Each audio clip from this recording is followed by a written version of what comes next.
So what about this obsession with Ram and this frenzy over the Ram Temple, which of course now is going to be inaugurated? Where do you find this? Isn't it then misplaced? I don't know, I wouldn't use those words, they're very strong words, obsession, frenzy, all this. Because if somebody has to be an inspiration after 7,000–8,000 years, there must be some element there. Not for one or two people. For millions and millions of people, if someone has to be an inspiration after thousands of years, there must be something. If we don't see that something, then we will say it's an obsession, it is this, that. What do you see? Let me come to this. And anyway, coming to that Ram temple, so Ram had a series of problems during his life. Even after thousands of years, he still has real estate issues. His real estate is not settled after thousands of years. So people who love him want to settle that real estate. I think it's settled, Supreme Court has settled it. So they want to build a temple. It is devotion. Why should it be termed as frenzy and obsession?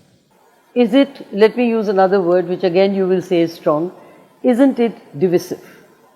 Why is it divisive? Because it cuts across two communities. Really? It's been a bloody tale. And by bloody I mean a tale of blood, a tale of killings, a tale of riots. What's happened in the last 800 years is the bloodiest tale that's ever happened in any part of the world ever. What happened to the Jews with Adolf Hitler? What happened to Native Americans with North America? What happened in Cambodia? All these things are nothing compared to what happened in India in these 800 years. And if you don't think that is bloody, and there is no any kind of remorse in people who committed those things, then just people want a small piece of real estate back for their asta, and that is divisive. Why is it divisive?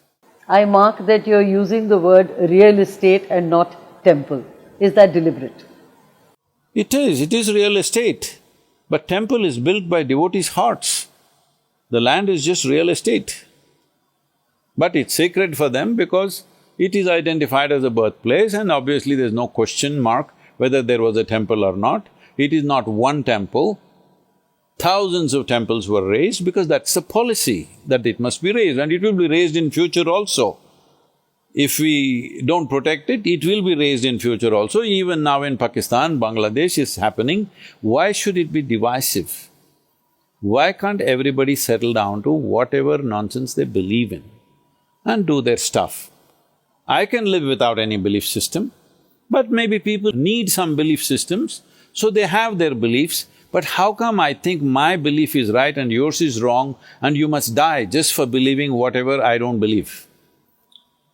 If you don't address that and you say all these words, it's just, what is this? Where does this come from? You spoke about the past, you spoke about past wars. Do two wrongs make a right? See, there are no two wrongs. It's just a request. These three icons, Shiva, Rama, Krishna, thousands have been… temples have been demolished. Nobody's asking because it's impossible to refix the history and nobody thinks it can be… we can refix the history, nor is anybody interested. These three icons, where their, the basic presence was, these three iconic places they're asking for, why can't it be just offered without a fight? Where is a fight? And nobody is fighting, they're only going to the court. Court is not a fight, it's a legal process. Why are you calling legal process a fight? You have never prayed in your life or gone to a temple, or have you gone and when did you stop going? And have you read the scriptures? I've definitely not read the scriptures. I'm not a temple-going person, I have built temples, but I don't go there. If I go to a temple, if there is… see, our temples are not places of prayer. This is something that people have completely missed. Probably in the north, it's completely gone. In southern India, still the instructions are there. Here the instructions are, in Karnataka and Tamil Nadu, if you go to your temple, nobody told you you must pray, you must appeal to the god and this and that. If you go there, you must sit quietly in one place, because these are different types of energies. Consecrations are of different types. Each deity is consecrated in a certain way to open certain dimensions of your life. So you are supposed to sit there and imbibe that. Even in North, they only told you to have darshan, not have appeal, isn't it? Darshan means, because it's an energetic form, you take that impression into your mind and your heart. This will transform you. Because it's an energetic form, the physical form is just like a scaffolding. It is there, it is necessary for the visual apparatus, but it's the energetic form, you're supposed to imbibe it. Because in this civilization that you refer to as Hindu right now, which unfortunately has been so badly distorted, or let's say probably more appropriate word would be Sanatan, but that also has become a bad word today. Sanatan means eternal. So in this culture, nothing can be eternal unless it's all-inclusive. In this culture, there is no such thing as prayer. In this culture, there is darshan. In this culture, the aspiration is to not to go to heaven and sit with God. In this culture, the aspiration is to become divine. The aspiration is to become divine, because what we consider as divine is something that's risen above what we normally think is human action-reaction kind of life. See, for example, many people, even in newspapers it's being written, Tendulkar is cricketing God.